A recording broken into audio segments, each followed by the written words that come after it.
Wilayah Safed Israel tampak gelap gulita usai pasokan listrik terputus, setelah jatuhnya rudal dari Lebanon Selatan, Sabtu, 17 Agustus 2024.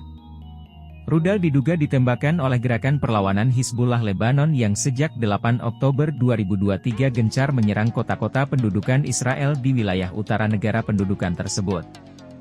Hizbullah diperkirakan menargetkan markas Komando Utara Militer Israel, IDF, yang berada di kota Safed dalam serangan yang menyebabkan kota itu menjadi gelap gulita.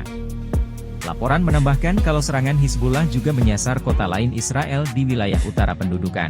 Serangan rudal Hizbullah tersebut menjadi satu di antara faktor penyebab terjadinya kebakaran di wilayah Israel yang menjadi sasaran.